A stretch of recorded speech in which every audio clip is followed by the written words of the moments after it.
I think the music coming out of Aimi is producer grade, and it's generative music. So I think we're already there. I think the more important question isn't, are we going to be able to distinguish AI music from human music? I think the more important question is, are we using AI as a tool to accelerate and amplify human creativity or not? And I think the answer is resoundingly yes. I think we are using it to amplify human creativity. AI might be the most important new computer technology ever.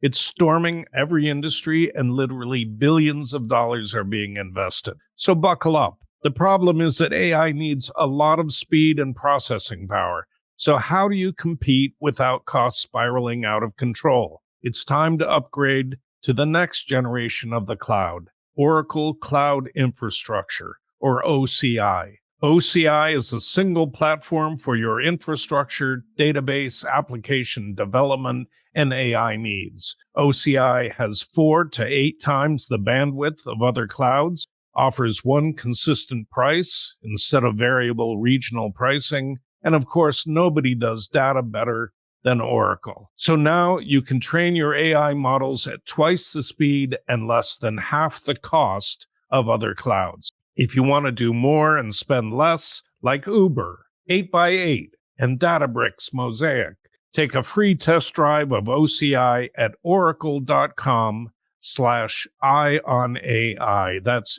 EYEONAI, all run together. Oracle.com/eye on AI. That's oracle.com/eye on AI. Hi, my name is Craig Smith, and this is Eye on AI. In this episode, I speak with Edward Balassanian, founder and CEO of Aimi, AIMI, a generative music company that aims to transform music into a service. There are a lot of these generative music startups on the market today, but Aimi is different. Edward shares his vision for enabling an ecosystem of applications through Aimi's platforms, which combines various AI models in a proprietary scripting language to create high-quality, precision music. We discuss the challenges of AI adoption in the music industry, Aimi's approach to building their platform, and the future of AI-generated music. Edward also demonstrates Aimi's music creation process and explains how the company plans to empower creators and enterprises alike. I hope you find the conversation as fascinating as I did. Why don't you introduce yourself and give your background, your education background, if it's relevant, in your work history. Sure. And then we'll get into AI music. Terrific. Well, my name is Edward Balassanian. I'm the CEO and founder of Aimi. Aimi is a generative music company. The name actually stands for the AI Music Initiative. We founded about 4 years ago. And our goal then and now has been to provide generative music as a service. In other words, to transform music into something that can be thought of as a service rather than just an artifact. My background is engineering, computer science degree, worked at Microsoft for 5 years and have been starting companies since then. I've always been sort of a platform guy. I love building platforms that enable an ecosystem of applications to succeed and thrive, and that's exactly what we're trying to do at Aimi, is to turn generative music into a service that can be incorporated into any application, product, or service. Oh, that's fascinating. I've spoken to a few people about on the podcast about music generation. It's the market for me because I tend to look at basic research more than specific startups or applications. I see a lot of activity, and maybe you can help disambiguate that a little bit. I know there's like Google Magenta, Ophonic, AudioCraft by Meta, Stability AI has Stability Audio. I think Soundful's doing something. Hook Sounds AI Studio. What's going on in that sector?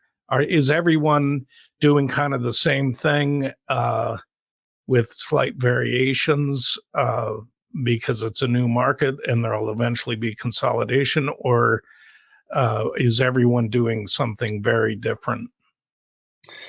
Well, I think music is one of the last mediums to really be fully engulfed or consumed by AI. And the reason for that is multifold. First of all, music uniquely represents legal challenges that the other creative mediums like photo, text, and even video don't have.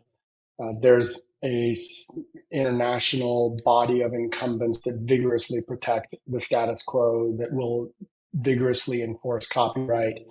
And they also vigorously defend the business model of pay per listen. So it's difficult to create solutions and companies that succeed in the tech space where you have to line your business model around pay per listen. But I think the other reason you're seeing so much momentum now is as machine learning has evolved and matured. Music is a very dense medium. Not only is it very dense compared to something like text, but it's multidimensional as well. It's something where you've got layers of instruments, and then you've got a temporal aspect to it as well. And both of those need to be coherent. You need stylistic cohesion, you need musical cohesion, and you also need the mathematical cohesion too. It needs to be correct from a music theory perspective. So it's been late in terms of AI adoption in the music space. Having said that, what you are seeing now is a lot of training of monolithic models on large bodies of music. And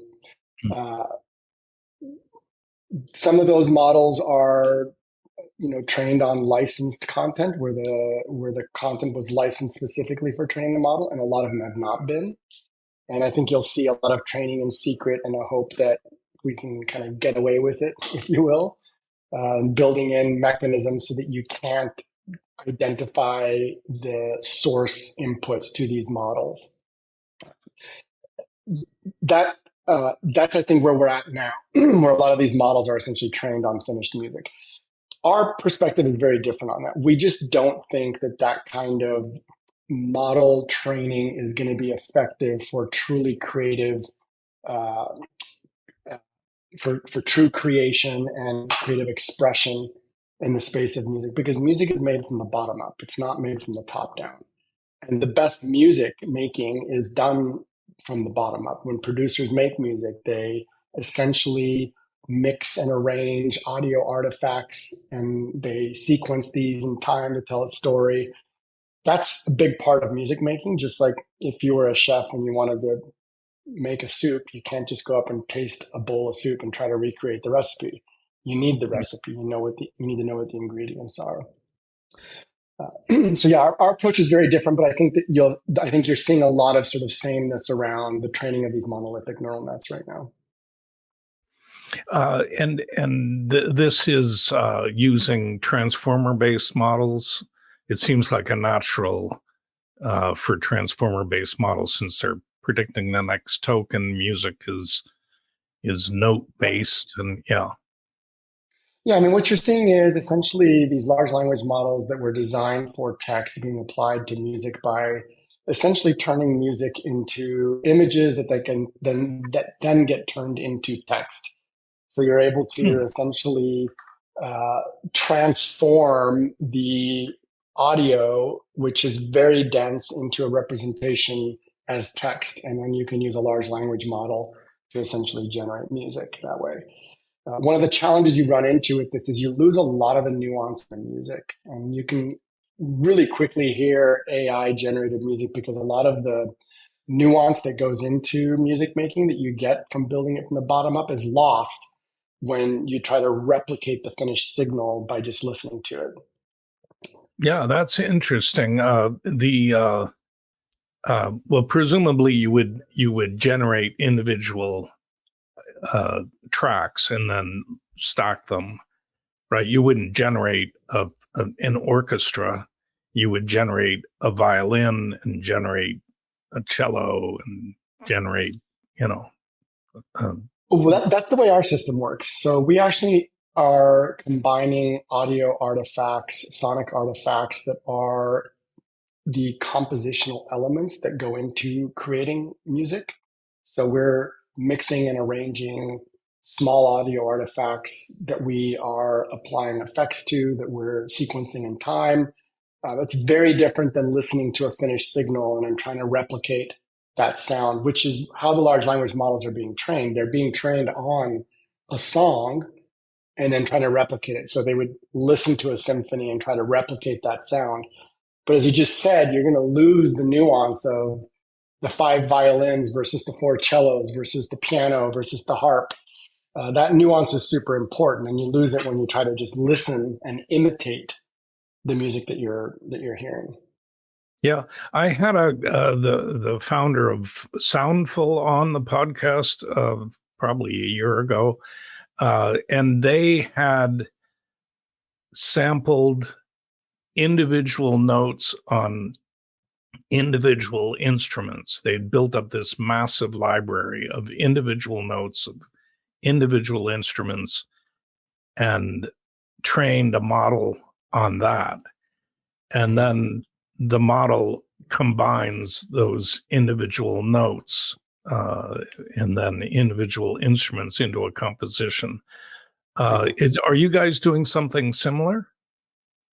Um, Kind of. I mean, the goal is really important to understand here. Our goal is really to be a creator tool.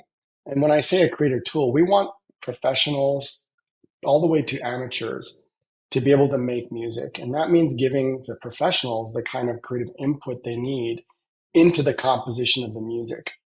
One of the challenges you've got with large language models right now is if you prompt it, it's difficult to reason about the output based on the inputs that went into it. If you go to ChatGPT and you put in the same prompt three times, you're going to get three different answers.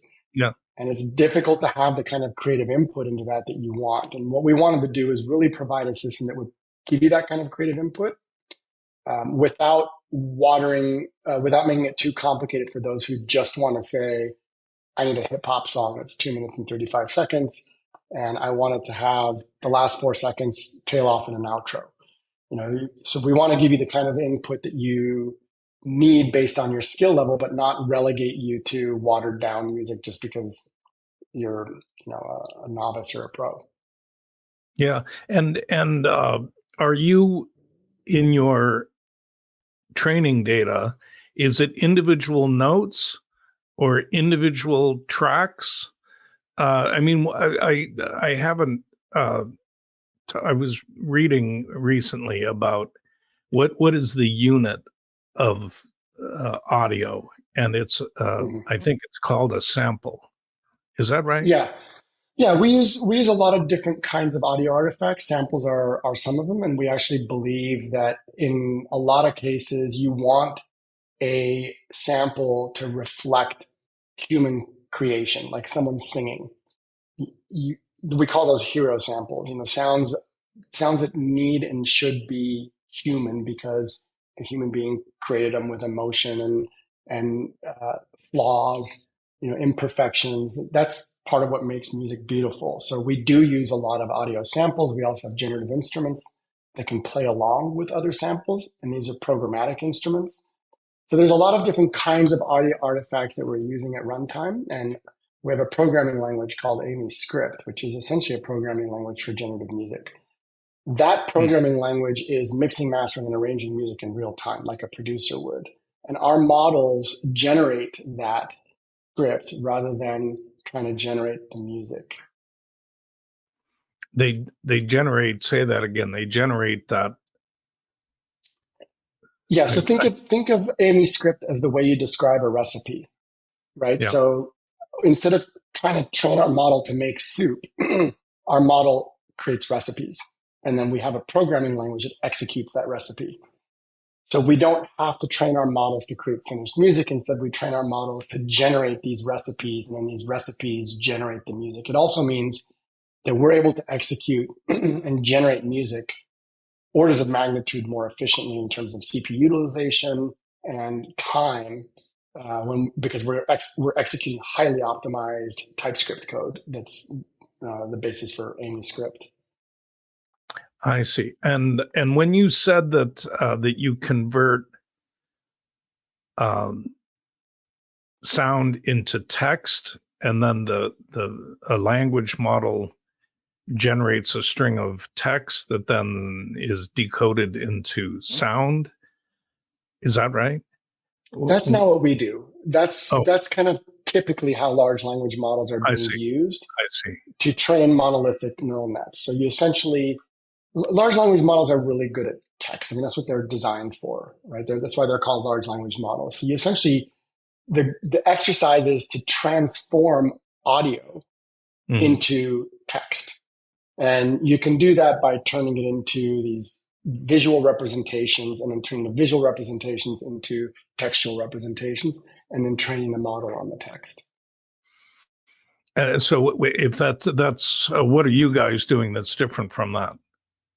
Well, we have I think seven different models actually that do all kinds of different pieces of the construction of music. We have models that understand audio artifacts, know what key they're in, know what instrument they're in, know whether it's a female or a male vocal, know what tempo it's at. We have other models that separate sounds so that we know if there's two instruments, what those two instruments are.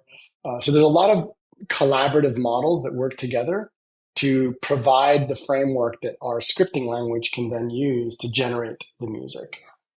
We don't fundamentally believe that music AI is a one model problem. So we employ and deploy models as needed to support the infrastructure that we've created. Yeah. And on the samples, the voice samples, are you do you have people in a studio making those samples, or are you pulling the samples from catalogs, or how do you get the voice samples? We've commissioned a lot of artists to create vocal samples for us. We've also purchased a lot of vocal samples, and we also generatively create vocal samples. So again, this just goes back to us not trying to apply one model to the universe of music problems that we're trying to solve. Instead, we're very opportunistic about the way we leverage technology, including models, for the system. So, for example, using lyric generators and then using those lyrics to generate vocals works. It doesn't sound as good as humans, but in some cases that's okay. So it's fine for us to have audio artifacts that include human generated artifacts as well as machine generated artifacts. Yeah. And when you said you're providing this as a service, what does that mean? That's a great question. So going back to something I said earlier, the music industry has really sort of relegated music to something that you consume and you pay for the consumption of it. So if you listen to a song, you pay to listen. If you Hmm. play music in an auditorium, you have to pay for the number of potential ears that would be in that auditorium. So our business model is very different. We charge for music as a service, meaning just like if you use OpenAI, they're not trying to take a percentage of your book sales if you use ChatGPT to write a book. And Hmm. in the same vein, we don't try to take a percentage of your audio uh, sales or music sales if you use our service to generate music. We want you to be able to use the music however you want. If you want to score a video with it, if you want to upload your own sample and have Amy make a song for you around your sample that you put on Spotify and you become the next biggest hit, great. We love that. But you pay for the service, the generation of the music, not the artifact of the service. Yeah, I see. And what I mean, I've been talking to another guy who's in stealth right now, but he's building uh, an AI uh, music uh, platform. Not to generate music, but to distribute music, which is an interesting idea. How how big? I should say, who's your client base right now, and how big do you think this market could be? Well, I actually just talked about this at South by Southwest. So, we spent 4 years building this underlying platform that is the backbone of Aimi Music Services. And we built a consumer app last year that we released.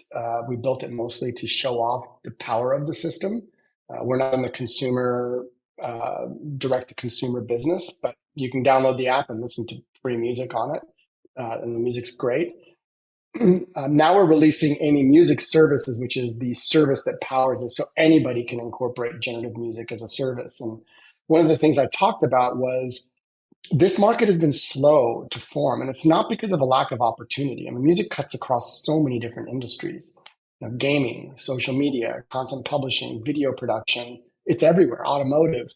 The problem is that the business models have been stymied. I mean, you've been forced into this pay per listen model, and it doesn't work for the TikToks or the Metas or the Canvas or the gaming companies of the world that need music integrated into their product. So our vision of this is that music as a service is a massive opportunity.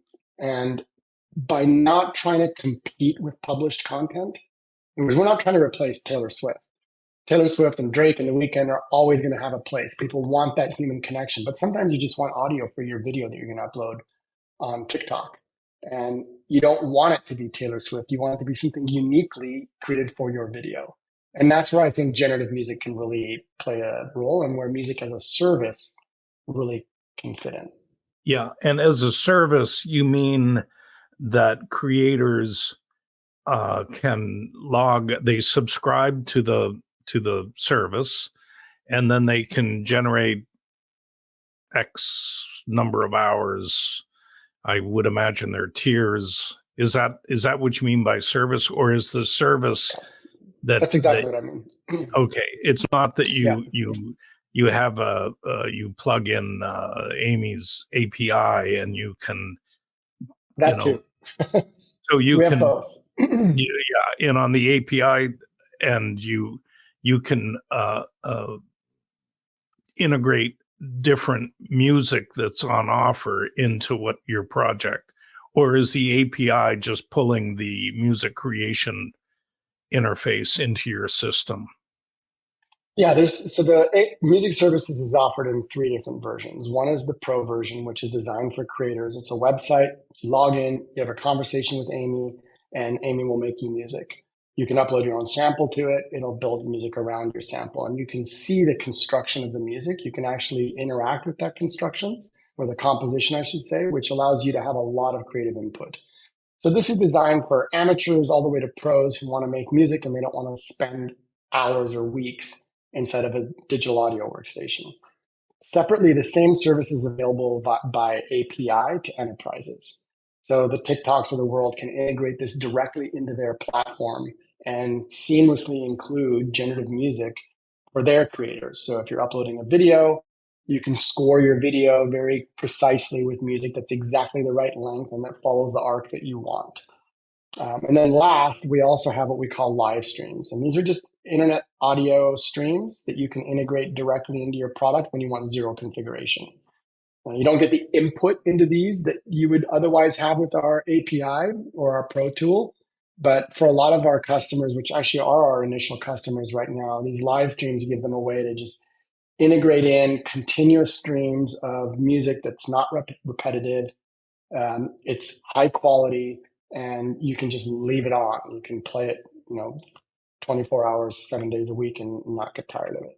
I wanted to jump in and give a shout out to our sponsor this week. When it comes to ensuring your company has top-notch security practices, things can get complicated fast. Vanta automates compliance for SOC 2, ISO 27001, HIPAA, and more, saving you time and money. With Vanta, you can unify your security program management with a built-in risk register and reporting, and proactively manage security reviews with AI-powered security questionnaires. Over 7,000 global companies like Atlassian, Flow Health, and Quora use Vanta to build trust and prove security in real time. Listeners get $1,000 off Vanta at vanta.com/ION. Ion AI. That's Ion AI, EYEONAI, all run together. And that's Vanta, VANTA.com/Ion AI, EYEONAI. Give them a try and get $1,000 off Vanta, your security program management with built-in risk register and reporting. Yeah, who would be what's a use case there? Who would be a typical customer for the live stream? So that is offered mostly right now where our customers are B2B2B. So we provide it to businesses that in turn provide it to retail, hospitality, fitness, restaurants. So for example, one of our customers has integrated these live streams into their server product, which slides into a rack at your hotel and it distributes music throughout the hotel. So it's transparent to the hotel that it's Aimi's music. And for them, it's very the service that we offer to the company that is our customer is empowering to them because right now they have to buy catalogs, pay a lot for them, and when they distribute music to European customers, the European customers have to actually pay additionally based on the size of their venue to the performing rights organizations. None of that exists with Aimi. There's a one-time per month fee for the service. You can put it in a closet or you can put it in an auditorium. We don't care. The service is what you're paying for, not the consumption of the music. Yeah, that's fascinating. And the I bet, you know, my son's in the music business, and he's been talking to a startup that is building, is buying catalogs from not major catalogs from small musicians. I don't know the language, but I'm wondering, is AI music going to change that market because these smaller catalogs? I don't know. How do you think it's going to change the market? Look, we've seen this with kind of every creative medium. Like when, iPhones first came out, all of a sudden everyone was a photographer and Yeah. anybody could take a picture. And all of a sudden, the quantity of pictures was overwhelming. And that didn't change the fact that good pictures are good and bad pictures are bad. So, it's same thing with music. We're building a tool that allows people to make high quality, high production, and high precision music. By high precision, we mean it's what you want. It's not just something that a neural net spit out for you. So we see an acceleration of good music being created with tools like this. But there's also the fact that a lot of music spam is going to start coming out. I mean, you already saw it with one AI company that was spamming Spotify, and as a result, Spotify had to pull down their content because there was just so much of it. And the unfortunate thing is these tools are being used to create music that's below good. So it's fun to make the music, but no one's listening. So you end up with a lot of music spam, and music is expensive. Like to store it, to stream it, it's expensive. So that's going to be a challenge. I think you're going to see DSPs really crack down on music like that. But again, we're not in that business. We're in the business of creating high quality, high precision music as a service. Would you be able to share on the screen the platform and just walk us through a simple music creation? Okay, so this is the pro version of Aimi Music Services, and again, this is designed for creators. And I know the word creator is really overused now, but I like applying it here because we don't want to alienate people who are not musicians, who are not professional producers, from being able to express themselves musically. And at the same time, we don't want to alienate producers by giving them tools that are too simplistic for them to use. So let's take a quick look here. On the right, what we call the plan. This is essentially an articulation of the plan that Aimi has, the recipe for the song. And I can interact with it from here. I can say, let's pick a reggaeton song, for example, and it'll show me a plan. I can also ask it to do it on this side. This is more of a conversational interface on the left. So I'm going to actually use this here to say, let's add a build up between the intro and the verse. So we'll go ahead and add a build up in there. And I can interact with this. You can see here, I can see the whole plan. I can see all the different elements in each of the different sections. We're adding the ability to get into each of these and choose the instrument. You can also choose whether there's vocals or whether they're male or female, what language they're in. So we can give you a lot of introspection of this. So you can see here there's a build up. So we have in the intro, bass, harmony, rhythm. I'm going to actually get rid of the rhythm in the intro, and I'm going to get rid of the percussion in the build up. So we have kind of a natural progression from intro to verse. And then you can see here, the verse adds in melody, harmony, and counterpoint. I'm going to get rid of the counterpoint here. I'm going to add it in over here. And again, I don't have to do this. If I don't know anything about music, I don't have to muck with any of this stuff. I can just let Aimi kind of do its thing. Now I'm going to change all this to G minor. So let's change the key from D minor to G minor in all sections. So Aimi will go through and now redo the key for each of these different sections. I can also adjust the number of seconds that this is. I can add new sections here manually. You can see here it switched to G minor. BPM match. There's some kind of interesting tensions between how long you want the song to be, what the BPM is, and how many beats per section you have. And those all have to be juggled when you're saying you want the song to be a certain amount of time. Right. You know, we had a photographer at South by Southwest with us who needed music for a 24-second video clip that he had. And he wanted the last 4 seconds, the outro, to be only 4 seconds. So he just went in there and put 4. So that was 4 beats. And the outro became 4 beats. So you get that kind of precision over this. So let's go ahead and hit produce here. Basically, I did an indie pop song. I did a hip hop song. I did same one twice. I did a techno song as well. And it's really easy to do this. You can see here, these are some of the genres that we support. We're adding EDM, we're adding pop. Super simple for us to add new genres. We actually sit down with producers who are very steeped in the genre, and we translate their expert techniques into expert algorithms. We then source audio artifacts that are consistent with that genre, and that's it.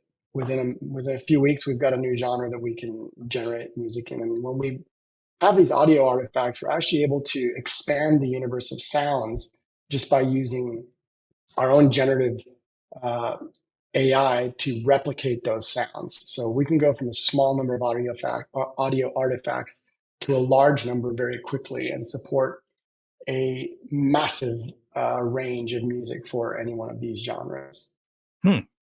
Are serious sort of producers, pop music or hip hop producers using Aimi to do background tracks or that sort of thing?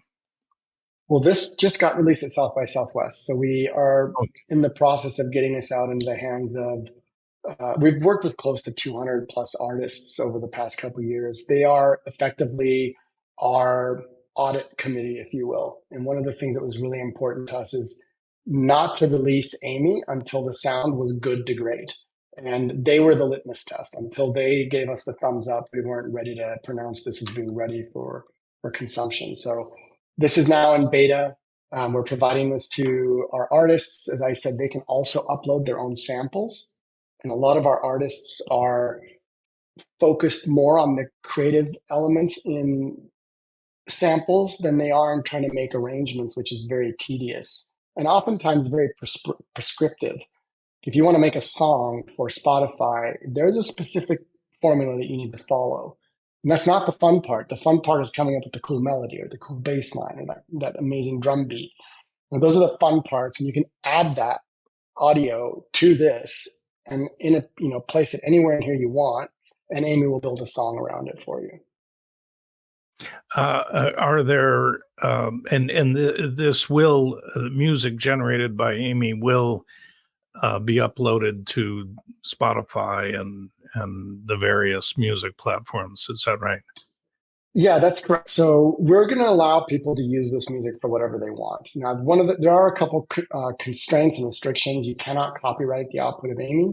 You also can't use the output of Amy to train any machine learning models. So the output of this content is either for an individual to use in their own publishing, for example, on Spotify, or for incorporation into a video. If you're an enterprise, you can use this audio on your platform. You can't use it to create a new music platform, but you get complete freedom in terms of the consumption of the audio. We do not try to track royalties, and we don't try to track any kind of rev share. The audio is yours once it gets created. Yeah, and does Spotify have a section for AI generated music, or is there a requirement to label music as AI generated, or is it just in the general feed? That's a great question. I haven't looked recently. I know that they had some serious issues with the spam, the music spam that was inundating their platform. So I don't know the answer to that right now, but it's pretty easy to spot AI generated music. It's just right now the quality level's poor enough that it's easy enough to identify. I think the bigger challenge here isn't so much should people be making bad music or not. I mean, people should be able to make whatever they want, right? Like we're not here to try to dictate whether people should be able to create bad music. And I think tools that make it easy and fun to make music, whether it's good or bad, are interesting. It's just not the business that we're in. Right? Like we're Yeah. really in the business of high quality music, and that's our goal. Yeah. That's interesting about the spamming. When did that happen? I wasn't aware of that. Just this past year, so 2023, there was a significant amount of audio being dumped onto Spotify and other DSPs, and they had to basically shut it down, pull them off. And by one platform, or just there were a couple in particular that I think got caught in the spotlight of that just because they were being used so prolifically. And the issue was that these were getting like one or two listens, like nobody was listening to them because they don't elevate to the level of being listenable to. Even the creators aren't listening to them. And it just ended up being spam on Spotify's servers. They're storing it, they're serving it up. It's getting in the way of their rev share model. If you have 100 songs that people listen to once, it's not a big deal. But if you have 100 million songs that people listen to 10 times, that's 1 billion listens that you've now got to spread the revenue for. And that starts to break the business model. Yeah. Yeah. You were saying that it's easy to spot. I would guess, as with all generative modalities, as these models either get larger or are fine-tuned, it's going to become harder and harder to tell whether something's AI generated. Do you think AI generated music will reach that level of authenticity? I think it already has. I mean, I think the music coming out of Aimi is producer grade, and it's generative music. So I think we're already there. I think the more important question isn't, are we going to be able to distinguish AI music from human music? I think the more important question is, are we using AI as a tool to accelerate and amplify human creativity or not? And I think the answer is resoundingly yes. I think we are using it to amplify human creativity. I don't think we're using it in a way that compromises or diminishes human creativity. You can actually see this with ChatGPT. Like I can tell when someone's written a marketing piece using ChatGPT. So it just, that's not the bar, right? Like everyone's going to be at that level. So you need to be that much better to distinguish yourself. So I think it's just going to elevate the expectations that people have. And that's exactly what's happening with music as well. Yeah. What were you doing before Aimi? I've had an incubator that's been building startups for the past 20 years. So I've always been in the startup space. I didn't have any connection between music and tech in any of my businesses. So this was really the first time that I brought the two of them together. Music is just fascinating to me because it's part art and part math and part science. It's unique in the creative space in that respect. You know, images are not mathematical in the sense that you can see an image that looks weird or funky and it's okay, but with music, if it's off key or off beat, it's hard to listen to, and the tolerance that people have for bad music is much lower than for bad video or bad photos. Maybe bad isn't the Yeah. best word to use there, but Yeah. Yeah. How much AI generated music is there in the public space at this point? It's still a it's tiny significant. fraction. Oh, it No, I think is. it's significant. Yeah. Well, it depends on what you mean by AI generated, because producers have been using generative drums and generative instruments forever. Yeah, Not that's forever, right. but for a while. And Yeah. it's really like the full composition hasn't really happened until very recently. And Yeah. voice synthesis, you saw that with that weekend clip that went up. People thought that was an AI generated song. It wasn't. It was just the vocal that was. The rest of it was hand produced by a producer. And that's why it sounded so good. So I think you're going to start seeing more and more of that. I think music has kind of come into its own this year.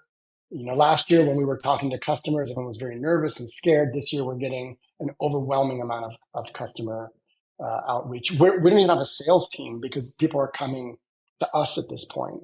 And that wasn't the case a year ago when music was still this like forbidden, unknown medium that everyone was scared of. Yeah. Yeah. Uh, and the startup space is are there a lot of people jumping into this, or is it Oh still yeah. fairly? Yeah. No, there are. I mean, I stopped even paying attention because one thing I've learned as an entrepreneur is you can't just look at what every other startup is doing. It's like trying to win a sprint looking over your shoulder. You can't run Yeah. fast if you're looking over your shoulder. So I honestly, I don't look anymore. And there's a new music AI company popping up every other day. Yeah. It's just the nature of it. To me, that's exciting. That means the market's here. When you're the only person in the market, you're early. Yeah. It's good when you see this kind of momentum around the space. It also means that customers are going to be much more receptive. Yeah. Are you guys sort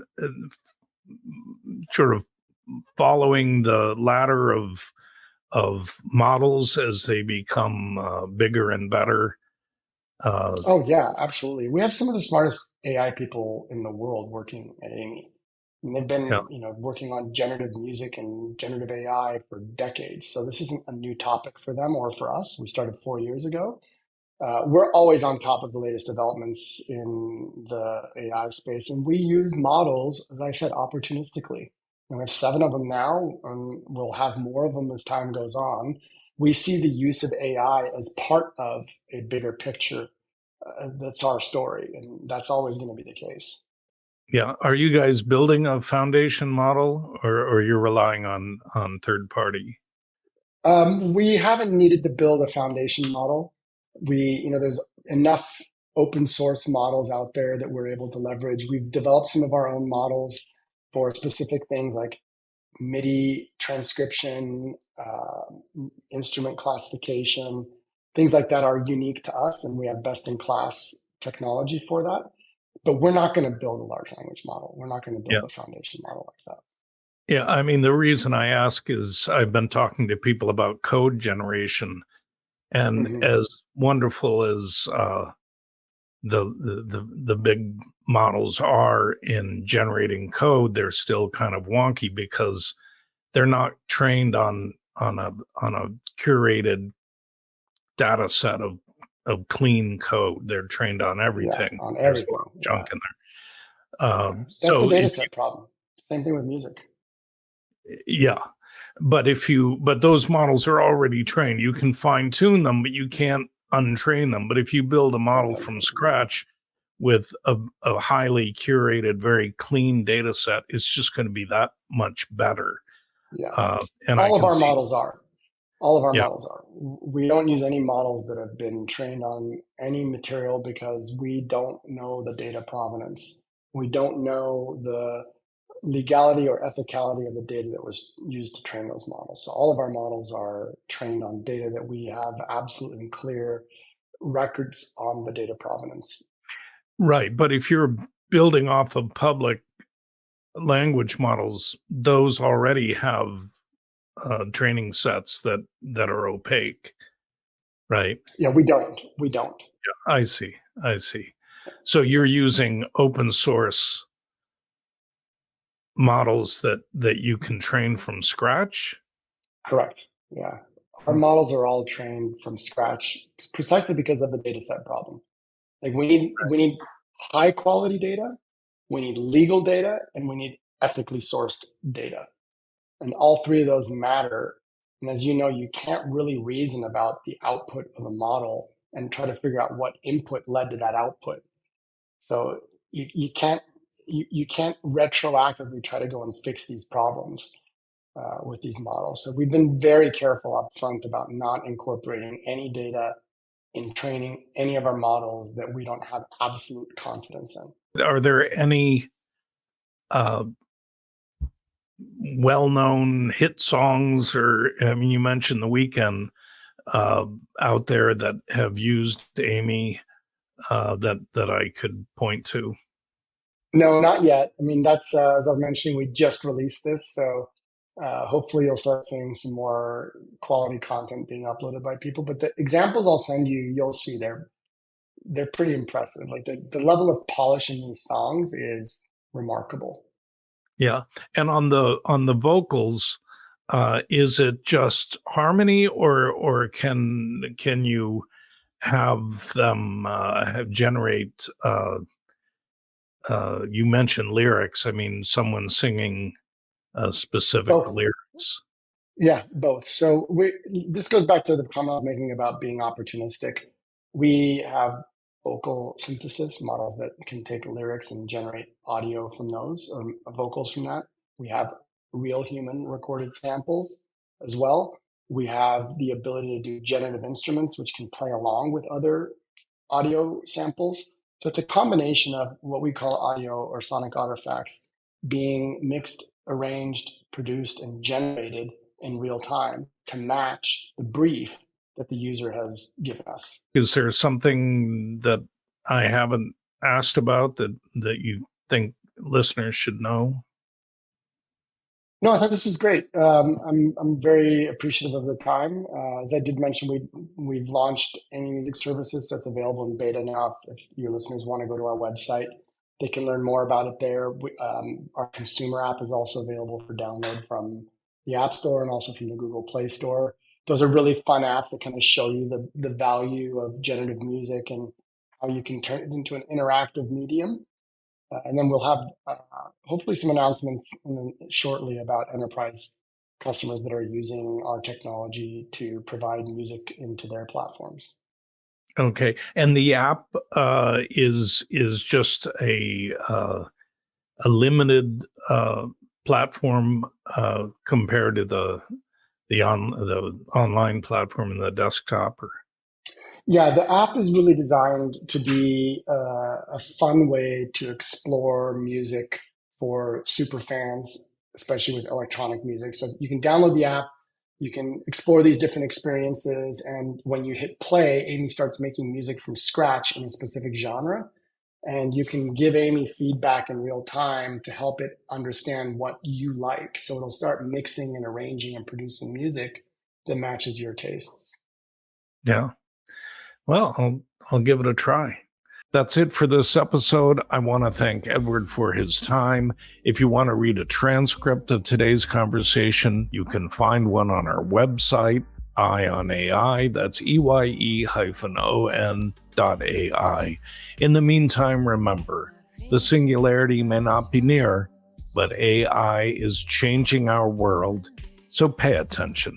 AI might be the most important new computer technology ever. It's storming every industry, and literally billions of dollars are being invested. So buckle up. The problem is that AI needs a lot of speed and processing power. So how do you compete without costs spiraling out of control? It's time to upgrade to the next generation of the cloud, Oracle Cloud Infrastructure, or OCI. OCI is a single platform for your infrastructure, database, application development, and AI needs. OCI has 4 to 8 times the bandwidth of other clouds, offers one consistent price instead of variable regional pricing, and of course, nobody does data better than Oracle. So now you can train your AI models at twice the speed and less than half the cost of other clouds. If you want to do more and spend less, like Uber, 8x8, and Databricks Mosaic,